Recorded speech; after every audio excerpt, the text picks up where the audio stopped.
Yeah, Philippines. So, all right, guys, streamers, welcome to the show. It's going to be the Brett and Chip show today, and I said Chip like CHIP was the second word I said, just in case people were like trying to play Oh, censor. Are Chip. you feeling okay? The pollen level is pretty high, Brett. So if that's what you're experiencing there in Lando Lakes, that Yeah, might that's what explain it it. is. Yeah, that's That what might it is. explain it. So It's not the clap or anything that I've got. no, no. Although you can clap, but yeah, it's not the clap. So yeah, I've seen you clap before. So should I stop? Oh, you're fighting off a sneeze, aren't you? It's coming. It's coming, baby. Anyhow, we got some great stories, and we're gonna have some great commentary for you guys. So, if you're watching the show, if there's anything you want us to talk about on the breaks, we got 5.5 minutes before we start the radio portion of the show. Feel free to type it in. I see that we've already got Sergeant George on from Hayward. I know he's in Hayward, California, and he's always got these weird questions. Does anyone have plans on how they'll celebrate 313 Day, whatever Well, that means? well, of course. No bread. So silly. Of course. That's I asking. Will the sun come up? Of course, we have plans on celebrating with 313. Of course, we do. All right. Well, We missed 308 day, and we I guess missed you're right. we missed 5:56 in the evening on 223. Missed that. Yeah. So I'm not sure what do you think about that? We got MVS over on Rumble, 40 degrees in Northwest Colorado. So Wow. yeah, that's a little chilly. Yeah. The good thing is you can smoke weed while you're carrying around your low capacity magazine. Oh, because you're in Colorado. Yeah. Yeah. Because the magic number is 10. Anything 10 or above is evil. I didn't know. I know they do that in California, but do they do that in Colorado too? The 10 magazine limit. I thought they did. It could be. I could be confusing them with some other communist state. So MVS will clear that up, but I can't remember. But I just know that whenever I have to go to California. Since that new governor got to Virginia, they've been wiping out gun rights. They're getting ready to pass some horrible stuff. Hey, have you the new prosecutor, the DA in Portland? He's like throwing people in jail left and right. These protesters and stuff. That protesting in Portland that won't last. He's the head dude. I mean, unless the governor tries to freaking boot him. Well, there you go. People are apparently loving it in Portland. Yeah, we'll see. Yeah, so we'll see. That was refreshing. Hopeful, but good. I see my girlfriend's on Mary Lou Bartlett on Facebook. Yeah. So, hey, sweetheart, how you doing? That's my squeezy. And let's see. So MVS has not answered my question yet over on Rumble, but I'm curious if they have that 10-round restriction there in Colorado. Yeah, I think it ought to go down to 8. I think 8 is the dividing line between good and evil. Well, I'm just trying to think if I was a bad guy, and if they went down to 8, if that would prevent me from going to the state because I would lose 2 rounds. And if I was a bad guy, because of course I want to follow the law because I'm a good bad guy. I guess I'd lose my mind if I showed up with my 40-round magazine for my Springfield Kuna. Oh, that's right. You did. And I was with you when some of that happened at SHOT Show. Yeah, man. Got a good deal on those out there. Yes, you did. MVS just said, yes, they do. On new guns, they have a 10-round, I guess, restriction. Good. So yeah, because bad guys pay attention to the law. Yeah. Haven't you heard? So we got 2.5 minutes, guys, before we go satellite radio. And let me just take an opportunity. This all started. Brett and I, we went to SHOT Show together in Vegas, and this was in January, and right about the middle to the end of the month. And we were talking about Minneapolis, all this Minneapolis stuff, and St. Paul and Portland was hot. And when I'm talking about the shootings. Remember, first was the ICE shooting, and that was in Minneapolis. And then we had another one, but it was Border Patrol, I believe, in Portland. And then we had in St. Paul, which is neighboring the Minneapolis, we had the church thing with Don Lemon and all this crap is going on while, right around the time we were going to the SHOT Show. And so Brett and I were reminiscing and talking about Leo Affairs, the old leoaffairs.com, and saying, man, what a perfect time and a need exists to have another site like Leo Affairs. And so it is launched. It is active. If you guys want to get on the ground level, get that name, that username set up so no one else can take it.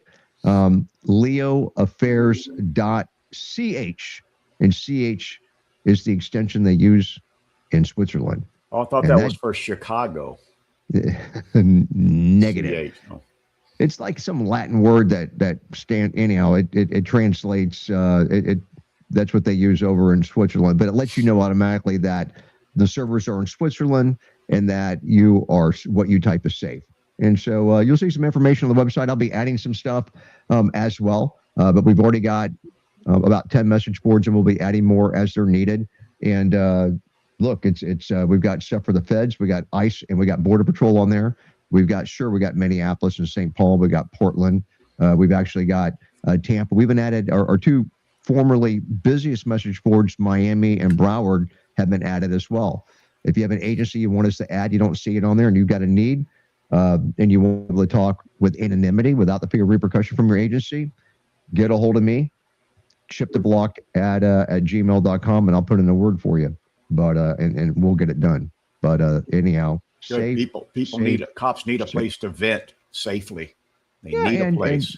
And, hey, if we've got Minneapolis cops that want to talk about how they're being held down by their agency, then not be able to back up the feds, we can do it safely with absolute guaranteed anonymity. True.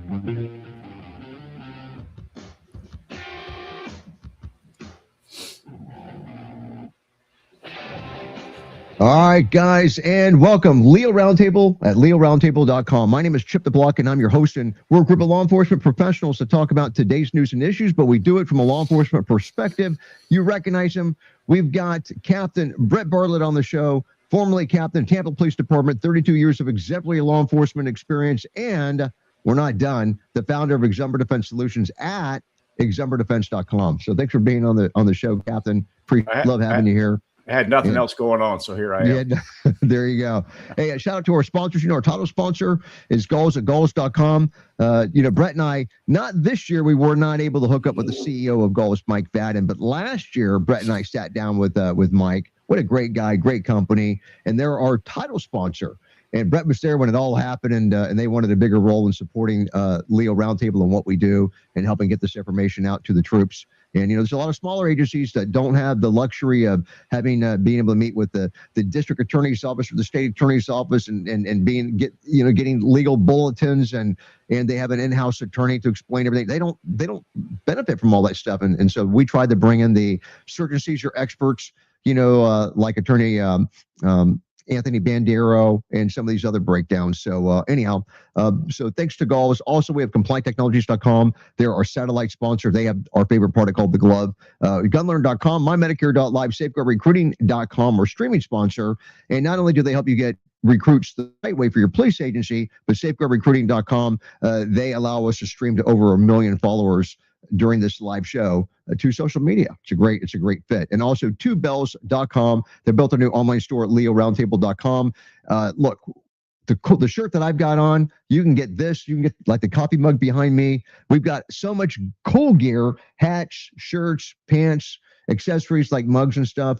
Go to leoroundtable.com, which is our website. Upper right-hand corner, you'll see an online store. Go there. It was built by Two Bells.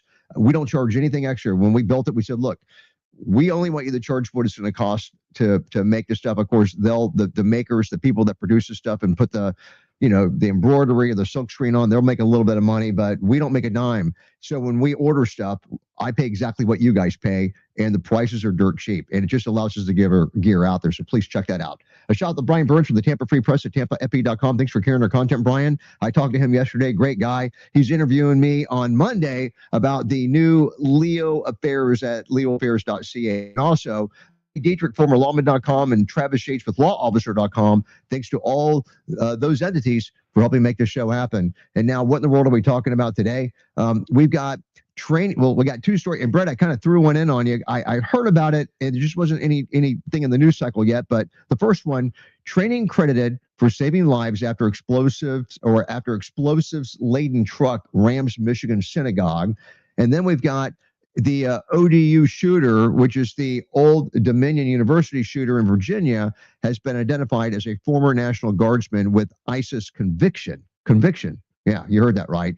Yeah, there's a judge that let him out. He just got out of prison. Then we got I'm going to skip over that next one, but we've got a Pasco deputy injured in a shooting after the suspect shot 2 other people. We've got Chino police released body cam footage of officers shooting a guy that's armed with a knife. We've got UFC, the UFC, that's right, mixed martial arts and the FBI are partnering together for a historic first.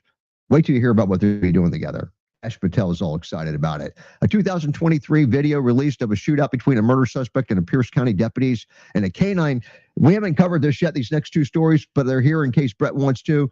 We have a canine that catches the bad guy underneath the crawl space, underneath the house, where you can't get away. That was interesting. And then we have a cruiser. They don't show how he got up on the empty trailer that's being pulled by I can't remember whether it was a stolen truck, but he's being pulled by a bad guy.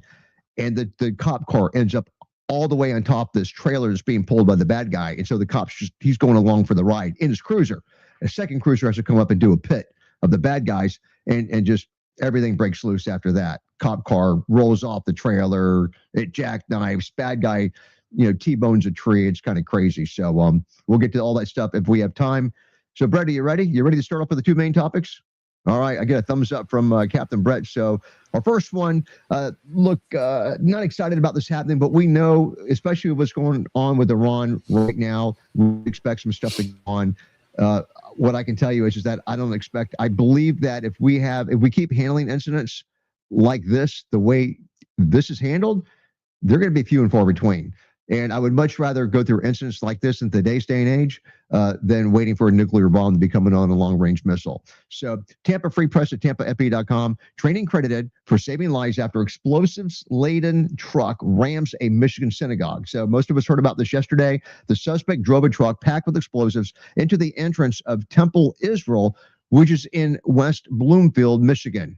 And this happened on Thursday afternoon, and he breached the building, but he stopped by on-site security after that. So the attack happened just weeks after the FBI Detroit field office. They actually held a specialized active shooter and threat preparedness training at the synagogue with the clergy and with the staff. Brilliant. No, I mean the FBI. This is the new FBI, Brett. You remember in the old administration, we would always talk about the FBI, and we're talking about this guy and that guy, and just how much they sucked, and they had. I mean, it was horrible, right? So FBI Director Kash Patel confirmed that the Bureau had previously visited the facility to conduct active shooter attack prevention and preparedness, and they did it there. The program focused on run, hide, fight principles and making it, high-pressure decisions during a live breach. Sheriff Michael Bouchard, he reported that the attacker was successfully halted by the synagogue security team once he entered the building. No children or staff were injured in the incident by the suspect. One security guy, the head, I guess, was hospitalized after being struck by the vehicle during the initial breach. And we had 30 law enforcement officers treated for smoke inhalation during the incident. And according to the sheriff, the prior training was a decisive factor in the outcome of this nightmare. And here's a quote from the sheriff saying, what happens when they show up? That's where training and preparation kicks in. He praised the security staff for stopping the threat before anyone inside could be harmed. And the FBI's January training session, they just had it, right? They utilized scenario-based exercises designed to help staff practice responses to the exact type of intrusion that occurred on Thursday. And I love scenario-based training. I know you do too, Brett.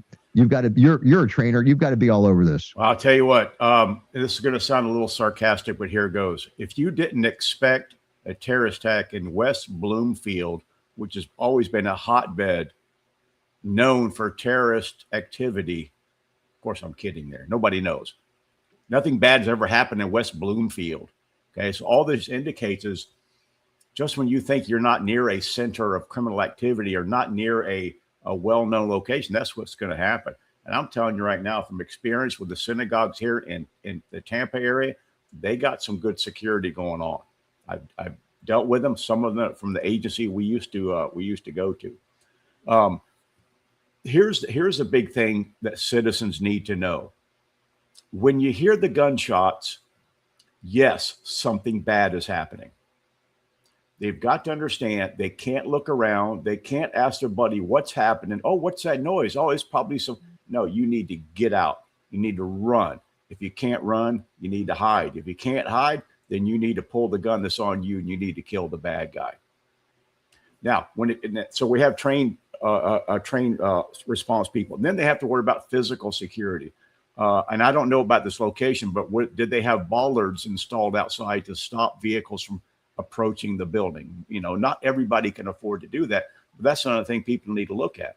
Okay, stop them at the street. If you can't stop them at the street, stop them at the door. If you can't stop them at the door, stop them inside. You have to layer your security. But again, all that costs money. But here's the best thing people could do for themselves. Realize that no matter where you live, it could happen to you today, right now. Tis true. Guys, keep your head on a swivel. Like the captain said, it's going to happen. It's not if, it's when. So expect this stuff to be happening. But I love the fact that the sheriff went public. Praise these guys. Maybe let the second guy think twice before trying something like this, because it didn't go like the bad guy wanted it to.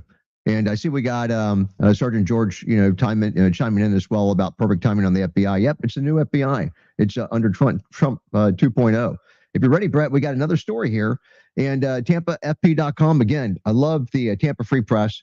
So we have the Old Dominion University, the shooter, and this is in Virginia, identified as a former National Guardsman with ISIS conviction. Yeah, you guys heard that correctly. So they've identified this guy who opened fire at Old Dominion University. This happened on Thursday.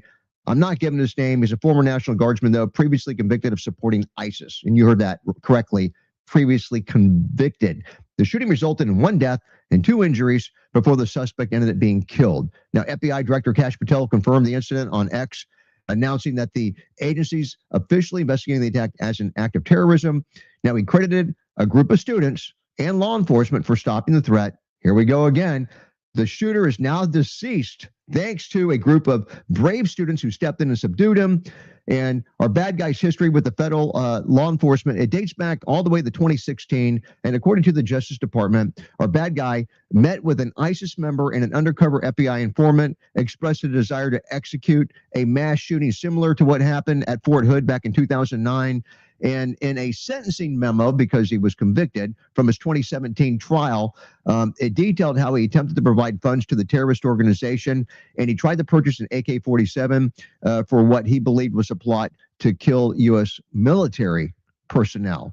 And in the 2017 memo, it goes on to say that they noted that an ISIS broker named Abu Sadini, he introduced this bad guy to the informant. It was the result of the broker Sudini actions and brokering introduction with the informant that the FBI learned that this guy even existed and that he wanted to be material support for ISIL.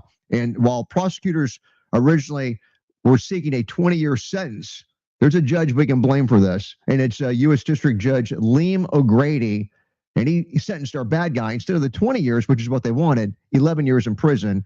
And so, yeah, he got out in December 2024, months before the shooting in Norfolk. So, commercial break, guys. Stick with us. We'll be right back.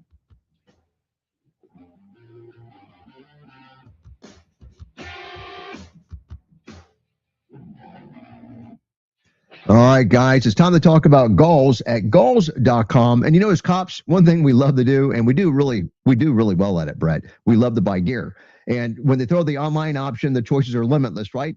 But I want to remind everybody about what is really most important here. It's about supporting the companies that actually support law enforcement. And I don't know if a company does that better than Gulls at Gulls.com. Even their motto, which is on the banner behind, is proud to serve those who serve, which of course they do in spectacular fashion. Not only that, they walk the talk by supporting dozens, and I mean dozens of focused organizations like this radio show. So when you're looking for gear, please support our title sponsor by going to Gulls at Gulls.com, and they're going to do you one better. For the loyal listeners of the show, they've got a radio code that'll give you 15% off your next purchase at Gulls.com.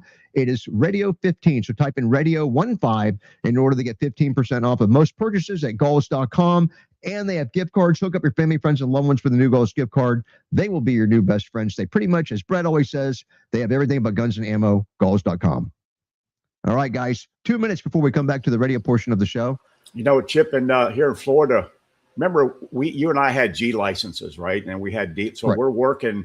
We are working as security in one of the local big churches. And of course, but most churches have volunteers. You knew that as well, right? Volunteer armed people. Well, there's something weird going on in Tallahassee. They're trying to pass a change to 493 that keeps volunteers out, armed volunteers at House of Worship out of under 493. And I called some people at the Tallahassee level, and I said, I don't think you need that, because you become a security officer in Florida when you get paid. In other words, it says for consideration. I don't know why they think they need to alter the law when volunteers aren't under 493 now.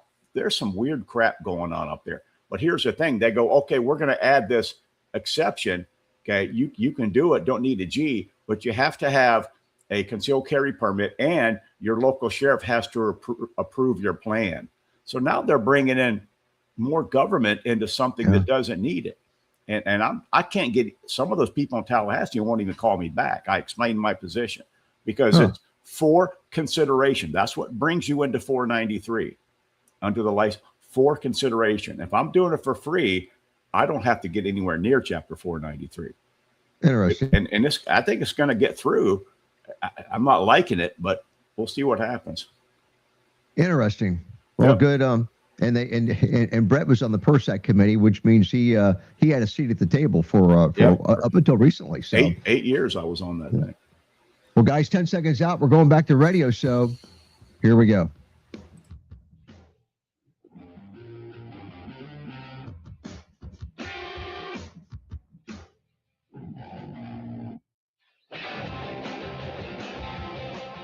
All right, guys, welcome back. Leo Roundtable at leoroundtable.com, the law enforcement talk show. My name is Chip the Block, and I'm your host, and we're joined by Captain Brett Bartlett, retired former law enforcement, retired captain from the Tampa Police Department. We've been talking about the shooter from the Old Dominion University, and that is in Virginia, and a former National Guardsman who was convicted for supporting ISIS. And instead of giving him 20 years like they wanted, the judge only gave him 11. He got out in December of 2024. And of course, now this has happened. Captain Bartlett. You know, unfortunately, an ROTC, a retired Army officer who was their ROTC, I'm not sure what they call it, commander, was killed. I also heard, and Betty Dunn, one of our viewers, reminded me, one of those ROTC students stabbed this bad guy to death, stabbed him to death with a knife because guns aren't allowed on campus. Yeah. But bad guys bring guns to campus, but the students aren't allowed to protect themselves. Thank goodness this one student had a knife. At least that's what I've heard. I hope that's really the case. I hope they cut his head off. I hope they just stuck it in and twisted it around a little bit. But you've got to be ready. And these colleges, why do bad guys attack colleges? Because nobody can fight back. Imagine if you told USF, our local I'm going to bring a gun on campus to protect myself. They'd lose their minds. I'm telling you, Brett, I got the idea. I got the gold mine idea. You get an ammo company that's looking to have a little bit, maybe bigger stake in the market. They want a little bit market share. Get them to advertise that they soak their bullets, their projectiles, in some kind of pork product. And then they let them dry. And then you can fire them when you have a terrorist situation. Well, that may work or not. Instead of going to meet virgins, they'll go to meet something, I got slightly worn virgins. I think I'm way ahead of that. My cardiologist, after a test, said, I believe you've been soaked in a pork product. So so we're similar, yeah. Yeah, similar thing. So it's deadly. I know that. It's deadly for both people concerned. So we got MBS typing over on Rumble about the capacity of the rounds of ammunition in his magazines, which since we're a national talk show, I'm not going to repeat that. We don't want anybody knocking on his door. But if you're ready, Brett, that's another good story. Some brave people out there, and it looks like they're expecting this stuff to happen and that they're prepared for it. So This is America. You have to expect it. Now, remember, Chip, back when we were on the street all those years ago, we're taking a burglary or Agus, whatever we're taking. We would always ask the victim, did you think today was going to be the day it was going to happen to you? And of course, the answer is no, I didn't expect it. But there has to be a paradigm shift. We have to expect it today, in the next 5 minutes, in the next 30 seconds. But we have to balance that between living our lives and living in condition black, where we're always expecting. We have to find that balance where, first off, we need to get our faces out of our phones when we're out there in public. That's the first thing we have to do. Second thing is get a gun, carry a gun. That's the big thing. You know, Brett, you said something that stuck with me. And you said that, we've trained all our lives. I mean, it seems like all our lives, but half our lives we've trained and trained and trained. And there's a part, guys that are built like us want to be tested. And I don't want anything bad to happen to anybody or really anywhere. But if it goes down, and I know I don't even have to ask Brett. I know that he feels the exact same way. If it goes down and it's going to be around here, I'm hoping that I'm there and that I'm the dude that gets to neutralize the freaking bad guy. Yeah, we have talked about that. Down in the secret places where nobody visits, the warrior always, at least in my belief. I don't want bad things to happen, but test me. Yeah. Test me. I want to be there. I want to be there to hear the bad guy who tries to hurt my church. His last words are, "Crap, that was a huge mistake on my part." Right before he goes to his 70 virgins all yelling, "You don't pay attention to me." That's hell for him. That's going to be bad for him. Yeah, if he gets shot with my bullets, though, it won't be 70 virgins. It'll be 70. Right, he'll go somewhere else. Slightly used, yeah. Yeah, it'll be 70 twice divorcees. Yeah. So, look, guys, if you're watching, look, I still run the cops, and I say cops, retired cops that don't carry, or they just don't, or they. In Florida, it's a little different because, now it's a little easier to carry and stuff. But for whatever reason, they just don't carry. They don't see the importance of it. And it's always shame on you, because when you're in a situation and you can't do anything and you wish that you would have, and you had the capability to, but you just didn't exercise, especially in today's day and age, not to mention the fact what we did for a living, and that I have run into bad guys. I could tell you stories where bad guys told me what my wife looked like. They were following me in the mall, told me they walked in the parking lot, told me what kind of car I drove. I've been in a restaurant sitting down, and a guy I was investigating for homicide was waiting on me, and he walked up to take my order, and he turned around and walked away when he recognized me. I mean, there are all kinds of things that happen. I've had people prepare my food, found out after the fact that they knew I was a cop, investigating some entertainers, let's just say. So guys, you never know. Always be prepared. If you're not, I'm sorry, shame on you. Unless there's a good reason why you're not carrying, there's some issue going on, but you've got the ability. You've got Leosa, aka HR218. You can carry anywhere in the U.S., including territories. There is no excuse. You got to qualify once a year. Well, you freaking should qualify one. You should shoot at least once a year. So, well, somebody came up with this recently. I heard it recently. I don't think I made it up, but I'm going to say I made it up. I am my family's Secret Service. I will die to protect my people. And this is a tribute to our good friends at Secret Service, Mike Roche, especially. We've known Mike for decades. I will be out there. I will step in front of that bullet. Yep. And if I go down, and I'm not kidding, this is without any hyperbole, no kidding. If I go down, it's because I'm out of bullets. I'm going to step in front, and I am going to, even though nobody pays me to do this anymore, I'm going to protect my people.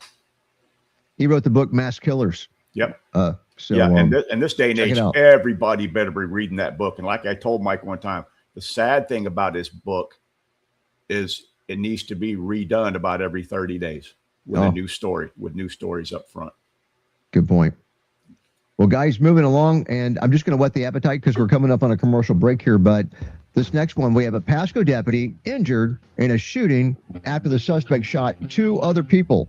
This is in Newport Richey, Florida, so not far away from where, actually a lot closer to Brett than me, but it's close to home. Stick with us, guys. We'll be right back.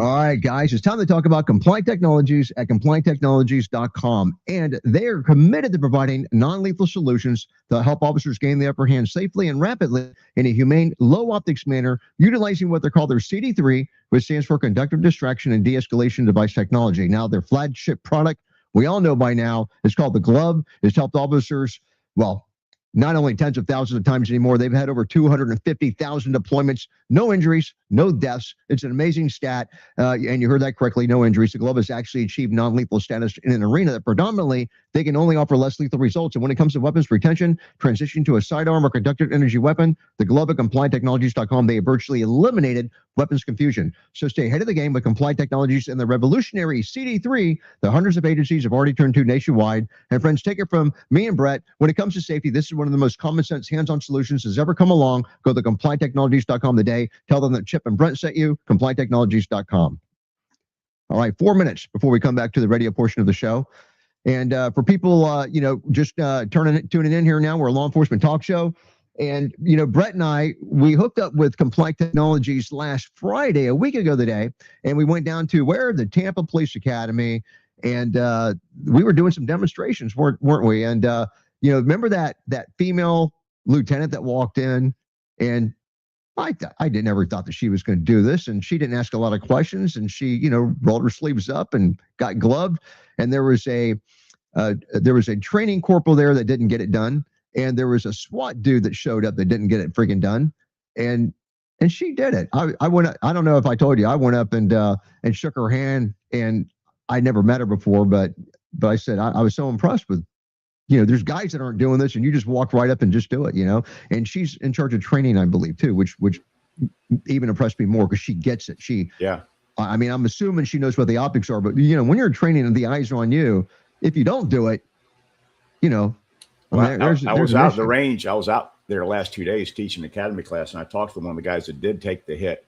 Without mentioning names, he said, I would have done anything to stop that pain. That was his word. I would have done anything you told me to stop. And that is the essence of why agencies need that glove. Yeah, so we need to get it through the door. Whatever you want me to do. So hopefully Tampa, and we're trying to get it in the door. Tampa. Now, MVS won the other pair of gloves, and he has, there has been some difficulty in finding an agency. They got smaller agencies there. And, when you're really hoping this goes to, I mean, look, everybody should have it, but they're trying, they being the glove people, Compliant Technologies, they want to get their foot in the door of agencies to be able to do the most help. So with this free glove and with the hope that other people will get more gloves and the training will all go down at the same time, because it takes a lot for them to send in people to train the trainers. MVS is actually the guy that won the civilian that won the other set. Oh, cool. He's approached Travis, and now Chief Ralph Ornelas has gotten involved, and you may see it going to the LA County Sheriff's Department. So, really? Yeah. Well, I tell you, I didn't know this, but and remind me of the gentleman's name that owns the company. He was a pilot. He was an Army pilot during the Black Hawk Down incident while it was going on, and it was his helicopter that young, I think was a sergeant, rappelled down from, and it wasn't quite close from the ground. He fell and hurt himself.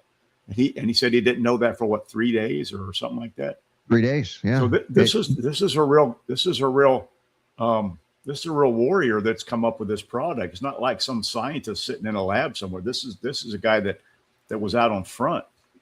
And Jeff Nicholas, righteous dude. And I heard, I believe Jeff had told me that actually in real life, the guy when he went out, that he missed the rope when he was trying to rappel down, and that he missed the rope, and that he didn't find out till 3 days later because there was just so much mass confusion going on. Yeah. But in the movie, they actually had an actor playing him, the pilot of the Black Hawk,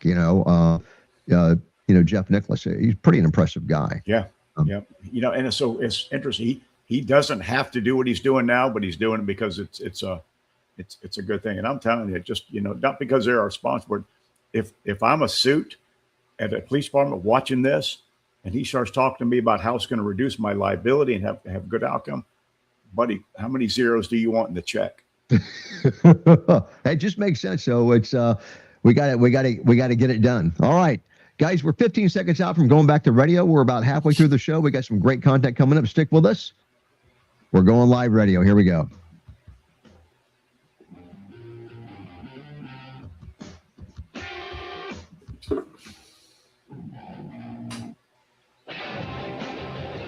All right, guys, welcome back. Leo Roundtable at leoroundtable.com, the law enforcement talk show. My name is Chip the Block, and I'm your host. We're joined by Captain Brett Bartlett, retired from Tampa Police Department. We left off talking about a Pasco deputy that was injured in a shooting after the suspect shot 2 other people. Now, we're getting this from rumble.com, our favorite law enforcement video channel called This Is Better.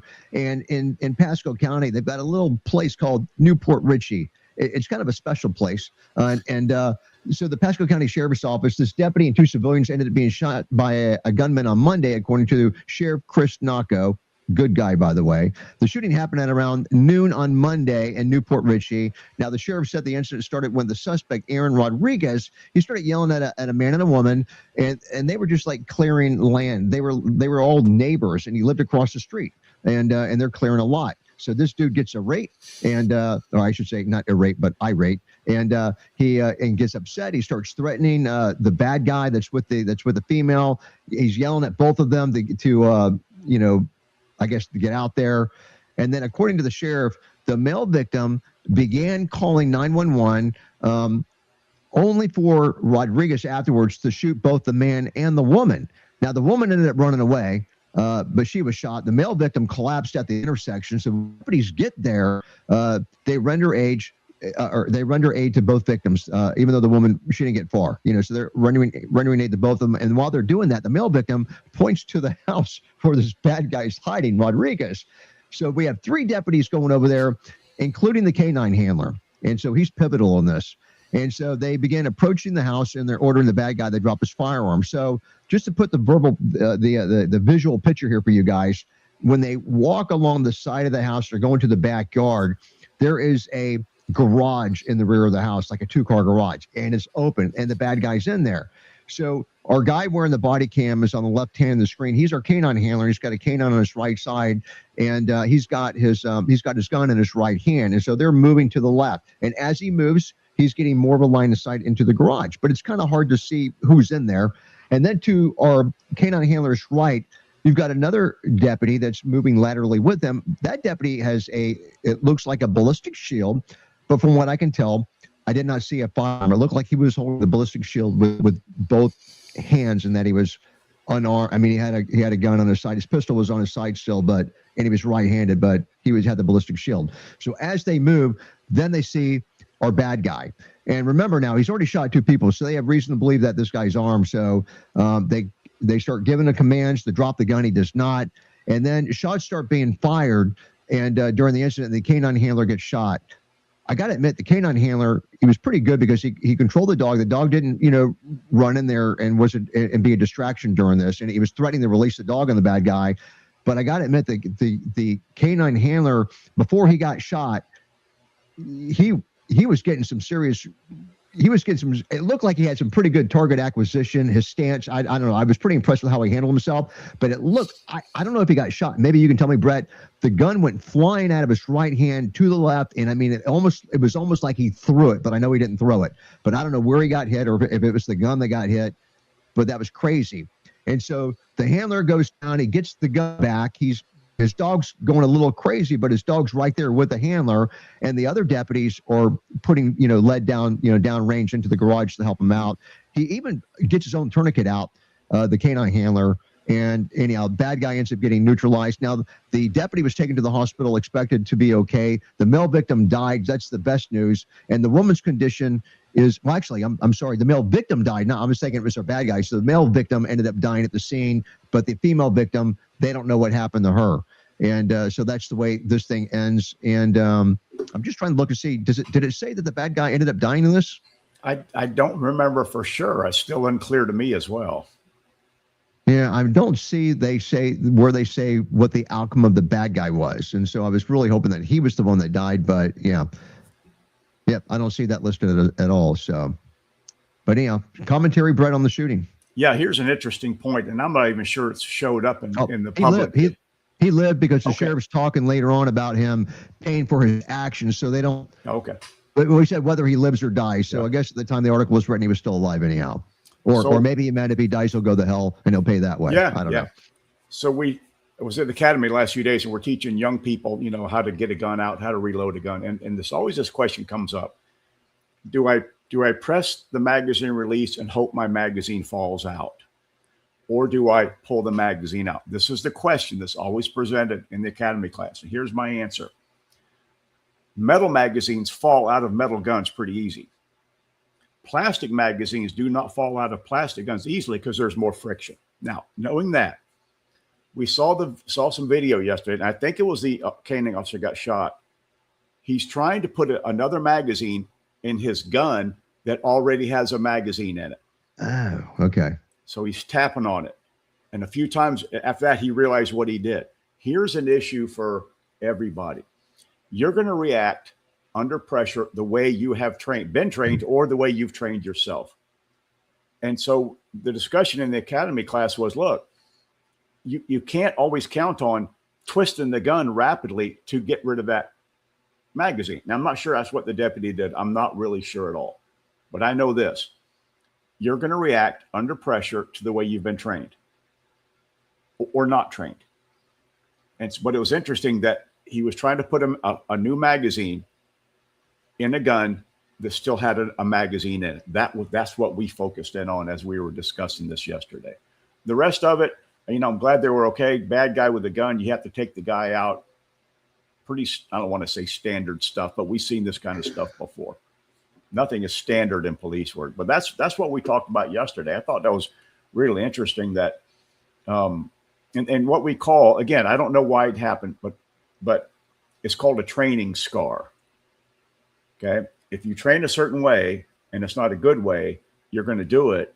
And you have to be retrained to get rid of that training scar. You have to open up that wound and you have to be retrained the way it is. And I remember when we started teaching up in Pasco Hernando, some of those Tampa guys, they said, oh yeah, we know all about the Tampa twist. I said, what are you talking about? They said, yeah, in Tampa, all you guys do is press the magazine release and flick the gun. I said, I never heard of such a thing, but that's what they were calling it, the Tampa twist.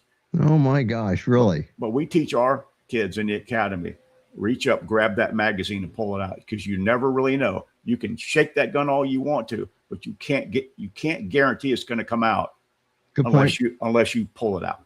Yeah, good point. So that's my take on this whole situation. Hey, and so what do we owe you? I mean, I know you usually charge for this. Is there like, are you on the clock or something, or are these billable hours, Captain? Yeah, just watch your mailbox. I'll see what happens. Okay, all right. There you go, guys. Hey, another benefit for watching Leo Roundtable Live, you get this free advice from a guy with a ton of experience. So if you're ready, Captain, let's go ahead and go to the next story here that we've got with the video component. And this one, I think everybody's going to find this interesting. We have a K912 that I can't wait to cover, but Chino police released body cam footage of officers shooting a guy that's armed with a knife. Now, this is at rumble.com. Again, this is Butters the Channel. So Chino, California, the shooting happens when officers, they're responding to a DV call, so it's domestic violence. And in the video, you can see the officers enter the home. They're telling a 29-year-old named Hoyce Johnson to drop the knife before they shoot him multiple times.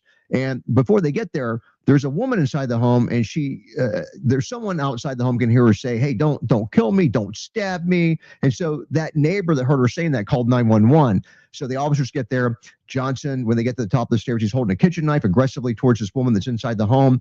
I'm curious to see what you think about how they did, because they get to the top of a staircase, and it's not like with railings, it's got walls and stuff. So you can just go up or down. You can't like go to the side and stuff. And this bad guy is at the top. He's got a knife, but the victim's over to the right, and there's a hallway there. So what happens? They get a man. So he's saying, hey, shoot me. And then he refuses to drop the knife. And then he runs to his left, which is to the officer's right. And now all of a sudden the officer loses a line of sight of the guy. Can't even see him because he wasn't far enough at the top of the stairs. So it's an interesting conundrum. And so they end up getting line of sight and then dropping the guy and shooting him. But he's in the hallway. It was really, really difficult to see the line of sight that the officer had when he took those shots, because there's a victim in there in that backdrop too somewhere. But the guy drops the knife. He goes to the hospital for his injuries. He's listed in stable condition. That's the way it ends. Captain Brett. So we get a call, man with a knife, got a victim. They're in the house. They hear this woman screaming, and it's blood curdling scream. They go up the stairs. They see a guy with a knife. So it's all adding up, right? They say, drop the knife. Now, what should have happened after he didn't drop the knife was that they should have killed him. But they yelled several times, drop the knife. We talked about that a million times. How many times do you say drop the knife? How many times do you say drop the gun before you shoot the gun? Now, they yelled 3 times. They didn't shoot him. He was able to turn and move towards the victim. Okay. So their inactivity could have gotten her killed. But we hear the department spokesperson, oh, they tried to de-escalate. Oh, stop it. That is such a stupid thing. De-escalate is this. Drop the knife. And then the best de-escalation technique with a guy with a knife in his hand is to shoot him. Yeah, it could have ended much differently. You're right. Because as soon as he ran, I don't know how he didn't get to the woman and be able to stab her. Guys, we're going for our next commercial break. Stick with us. We'll be right back.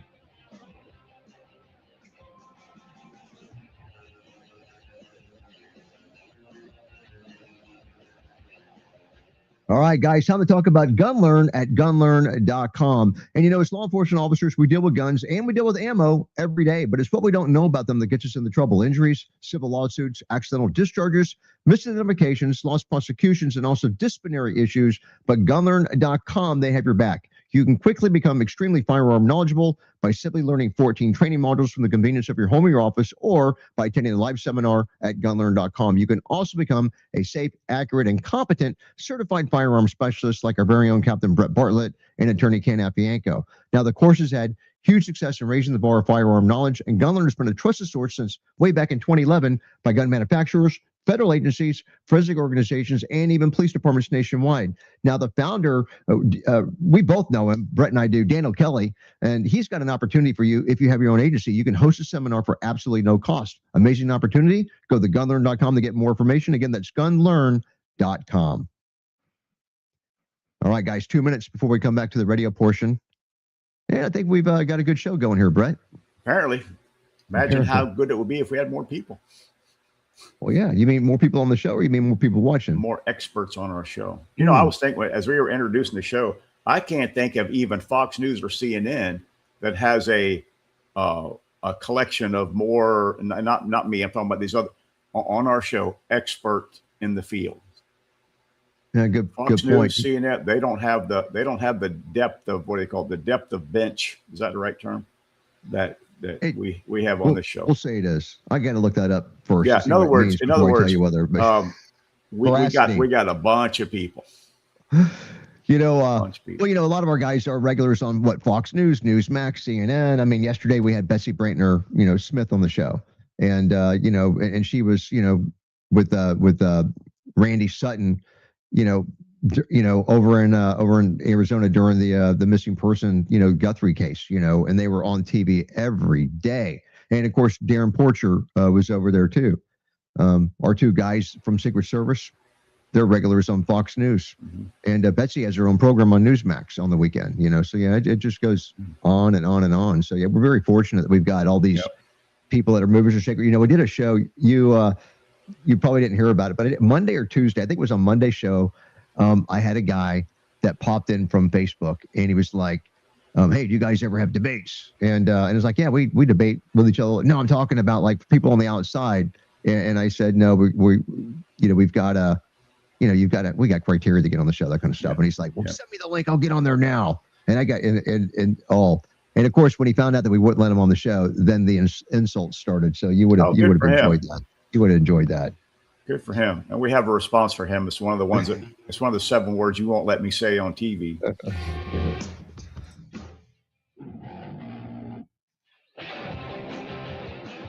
All right, guys, welcome back. Leo Roundtable at leoroundtable.com, the law enforcement talk show. My name is Chip the Block, and I'm your host. We're joined by retired Captain Brett Bartlett with Exumber Defense Solutions at exumberdefense.com. Brett, we're breaking down the last use of force. Can you refresh our audience about what we're talking about, or are you ready to move on? Yeah, a bad guy with a knife. Police go upstairs. We have a victim. They told him to drop the knife, and he didn't. No kidding. They told him 2 more times he didn't drop the knife. No kidding. The bad guy is not going to go, if you'll tell me 6 times, then I'll drop the gun. Bad guys don't listen. But the spokesperson for the agency, oh my gosh, the officer tried to de-escalate. Listen, man, when there's a knife and the victim, you de-escalate by pulling the trigger. there are people that will watch that video and say, well, the guy wasn't even, he was too far away from the cop, to be a threat and stuff. Well, he actually, you can't rely on the distance portrayed in a body worn camera, but I was more worried about the victim at that point, and people don't take that into let's talk consideration. about the officer's coming up the stairs, right? What if that bad guy had chosen to run forward and attack the officer on the stairs? Now, where do you go typically when you're attacked? Backwards. Yeah. Backwards. That officer would have fallen down, maybe hit another. Now we got a mess. Yeah. Okay. Just give a command, and I tell people this: don't give a command that you're not willing to enforce right away. True. Don't do it. And that's why it's important to work for an agency that's going to have your back too. I mean, good luck with that. Well, I mean, there are some guys that work in some agencies that wouldn't do this for fear of being prosecuted, whether it's, Seattle, Portland, Oakland, San Francisco. I'm not buying that. You know what? If you're scared, get out. Well, they should. They absolutely should. Walk away. Go get another job. So, and I say that mostly for the guys that are looking to get in law enforcement. For the few that are looking to do that, you guys got to be smart. You got to look at the agency that you're going to go for, and shame on you if you don't. You'll pay. You could pay the ultimate price. There are guys that have not made good decisions. I'll admit, when I first started at the age of 21, I wasn't really, back then we weren't really concerned with stuff like that, right? And I didn't look at the pension system to see what the difference was between the city and the county. But I quickly became aware of the difference and how lucky I was. And it's important stuff, guys.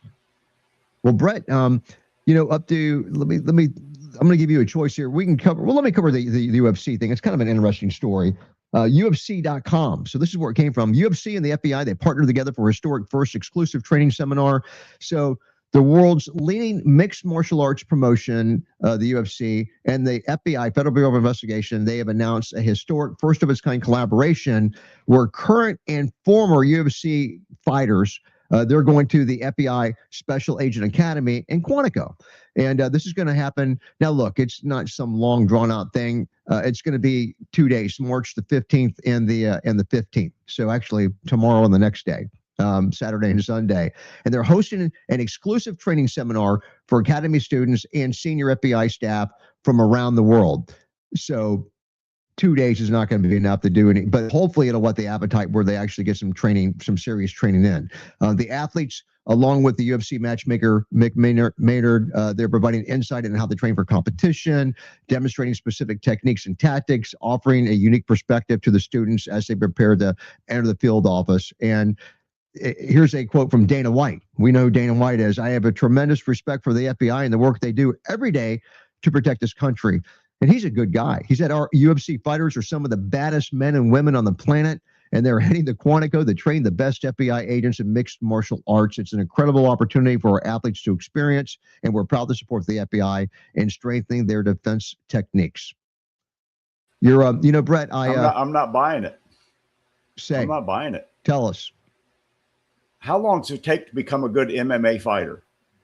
Oh, well, dude, how long does it take to become a good defensive tactics student? I've been asked my whole adult career, do you think I should go learn some hands-on self-defense? I said, you know how many years it takes to become proficient at that? Now, if they come up with a good program and if they go with those FBI and they teach them and they refresh them 3, 4, 6 times a year, they bring them onto the mats and they do it right on. But they're not going to do that. They're going to come in. They're going to toot their own horn, saying we gave this to the guys, and they're going to walk away from it. Yeah, well, look, the only thing, and I mentioned, you heard me say it before, I hope it whets the appetite because you're right, a 2-day class, and then the supervisor's taking it, please. And they're going to be, it's going to be tame. But you're right. There's got to be a curriculum, and they've got to be not remedial, but there's got to be like some kind of an in-service training where they're going at. I mean, I doubt it's going to happen more than once a year. You can't teach somebody a physical skill once and expect it to be carried out. Yeah. You cannot teach them and then refresh them once a year at in-service and expect them to do that. Remember all the stuff we were taught. God bless our guys. Jim Diamond, very, very good at his job. Very good at it. But over the years, it changed, and then we didn't get follow-up. You know what really works? Punching a bad guy right in the nose. Well, punching him in the nose. I was a DT instructor, so look, I have I have a lot of experience in DT. I did it for decades, right? And so I taught cops and in service, and I taught recruits. No, you didn't teach corrections cops in people. service. You showed them it in service. You showed them. They had already been taught at the academy level. But Right. what I would say is this: there's a lot of options, but we actually controlled what we taught people because we wanted people to take one move that worked really, really well for them. They may not be good at throwing or maybe a gooseneck come along, but they're really good at doing maybe an arm bar. Have them, and especially for the smaller, lighter officers, giving them a tool that would work well for them. That they work because there's just techniques that I'm not especially good at, like close quarter elbow strikes. I've never really felt that comfortable in doing those, but a lot of the other techniques, yes. So teach them a technique that they get really, really good at.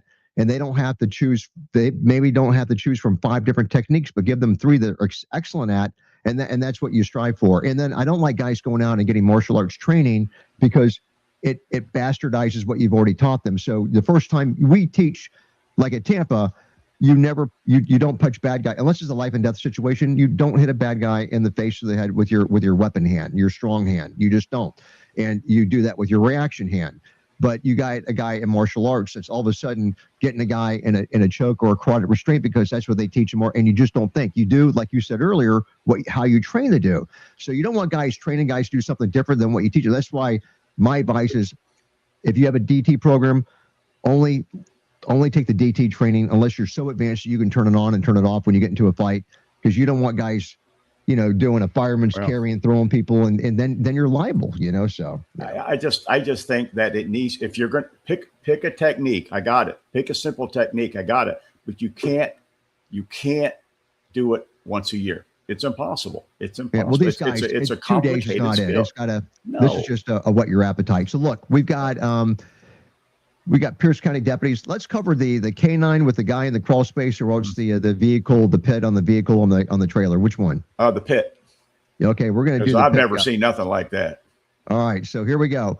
Rumble.com. This is Better It's the channel. Police cruiser rolls over after a pit maneuver when it's stuck on a trailer during a chase. So we're in Harrison Township, Ohio. Cincinnati police, they released this new dash cam video. It's a multi-jurisdictional police chase. It came to an end in Harrison County on a Saturday. Now, the suspect led police on a chase across Hamilton County after they attempted to do a traffic stop in Norwood, and it's 4:29, middle, almost rush hour, right? Authorities say the suspect, identified as Aisha Harris, had outstanding charges for felonious assault and possession of weapons while under disability, leading the Norwood police officers to initiate the stop. So as police proceeded to do that, officers say that Harris fled the scene, multiple police departments, multiple agencies responding and pursuing over a span of 90 minutes, an hour and a half, while the vehicle is going west into the state of Indiana. And before long, police say that Harris, our bad guy, loops back into Ohio. The chase is coming to an end over the Ohio border in Harrison Township. And in the newly released dash cam, it's just over 30 seconds. The final moments of the chase, you've got, as Harris's vehicle, there's a white SUV, and he's got a flatbed trailer behind him, and he proceeds to turn in the Harrison Township. And there's anyhow, for some reason, a police vehicle ends up on top of this thing, Cincinnati police cruiser. So now you've got a separate police cruiser has to pit the bad guy's vehicle that's fleeing with the cop car and the trailer. And when he pits him, the trailer jackknifes the cop car and the trailer that can't get off. He starts flipping, sideways over and over and over again. And then the bad guy's SUV that's pulling the trailer head-on right into a tree. Brett Bartlett. First off, I'm watching the video, putting myself in the place of the officer who's stuck up on the trailer and he must be yelling, don't pit me. Don't pit me. I have never seen anything like that. He's on, and y'all, please watch the video. The pursuing officer drives up, not on purpose, I know, up onto a flatbed trailer, now he's in the chase. He's the one being chased. Yeah, you're right. Great ride. Hey, Captain Bartlett, thank you so much for being on the show. Another great show with the captain. Exemplar Defense Solutions at exemplardefense.com. Guys, go to thegauls.com, our title sponsor, complianttechnologies.com, gunlearn.com, medicare.live, safeguardrecruiting.com, and also twobells.com. Check out our online store at leoroundtable.com. We'll see you guys back Monday, 12 noon Eastern. And we're going to keep going for about another minute and a half to keep the satellite company happy until we get to the top of the hour. Any final words for the listening audience, Brett? Nope. Train, train, train. If your department doesn't train you, spend the money and get it done. All right. So, Betty Dunn, thank you for watching the show, Betty. It's good to have you back. So, she's enjoying the shows every day, especially when she's seen a lot on Fox. So I think she's talking about the people from Fox that are on our show. So thank you. And over MVS, apparently he's grandfathered in on those high capacity magazines that he has. At least that's his story. So they were purchased in 1995, way before they passed the 10-round bill. So interesting. That's a story. He's it's so stupid. So they passed a law saying 10-round magazines are evil. Right. But if you already had one, it's okay. It's okay to keep the evil. It's okay. Yeah, keep that evil. But evil made after this date, that's really, really evil. Of course, it makes no sense, but we knew that before we started the conversation. Hey, it's okay. They have Stranahan's distillery in Colorado, so it's all okay. No, okay. You got to cut them some slack. Yeah. They got Coors too, by the way. Did you know that? Oh, sure I did. I remember you couldn't get Coors east of the Mississippi. And what was that movie? Smokey and the Bandit. Well, here's another movie. We were out in the Marine Corps out in 29 Palms, California, doing a 30 day exercise, and we loved it because we could drive to the PX and buy Coors. Oh, seriously? Well, you couldn't get it east of the Mississippi, so at Camp Lejeune in North Carolina, we couldn't get it. So we were so happy to go out to California because they knew we'd get Coors beer out there. And so we bought a bunch of it, and our captain caught us drinking it. And he goes, "Get rid of that." So we did. We got rid of it the best way we could. There are people. It's sad. There are people listen to the show saying Smokey the Bandit. One of the words that was Burt Reynolds was the bandit, and Smokey was it Jackie Gleason played the sheriff, right? He was the the Smokey Sheriff Buford T. Justice. Yeah. And so I don't remember who the truck driver was, but they had the deal was that there was a semi truck filled with, I'm going off my memory, but filled with Coors beer, which was illegal to go out of state with. And so the bandit, Burt Reynolds, in a Trans Am, and it was now I know he had two Trans, and there was a Smoky 1 and a Smoky 2. So the first one, he had the 6.6 liter Trans Am, about a 79, and then he went with that 4.7 liter turbocharged thing that they came out with later. But the first one, that gold Trans Am with the what was a black Trans Am with the gold emblem on the hood. Yeah, that was a thing of beauty. And so he was running interference for the truck, who had to get from point A to B within a constrained period of time in order to get the payoff, in order to make the money. And they were breaking the law, going interstate traveling, and all this stuff. And the police sheriff is, Jackie Gleason's chasing, the bandit, Burt Reynolds. Yeah. I can't believe they're both dead, too bad. All gone. Great movie. I can't remember when Buford T. just told his new son, his son, go home and slap your mother. What did he say? I'm going to go home and punch your mama right in the mouth. Wow. You guys, if people haven't seen Smokey the Bandit, I'm talking about the original one, not the second one where they're getting like an elephant and all that kind of crap. No, the first one's good. And another movie is Deliverance. Oh, come on. That's pretty dark. It's pretty dark. Ned Beatty. Burt Reynolds is in that one. Yeah. And a lot of people have never seen Deliverance. Remember the famous line, "He got a purty mouth." Yeah, he got it. Yeah, that was Ned. That was pretty dark. Ned Beatty. Yeah. And I say this every once in a while, but I don't know. Do you remember who played the sheriff in the movie? In that movie? Yeah. No, I don't know. So the guy that movie was based off of a book written by an American poet named James Dickey, and James Dickey they let him play the sheriff in the movie based off of his book Deliverance. Okay. So at the end of the movie, remember the sheriff and the body coming down, Burt Reynolds comes, he's all injured from a bow and arrow or whatever, and the sheriff is trying to figure out if anybody, who got murdered, who was the murderers and all that stuff. That was James Dickey, the guy that wrote the book, the American poet. Author. Yeah. So there you go. Now we don't go to movies anymore. I'm so tired. When I go to the circus, I don't want to hear the clowns giving me their political opinions. When I go to the movie, because you're right, I don't like the distractions. So I will go to like a Cinnamon and Brew, or I'll go to the one where they've got a higher end, like the one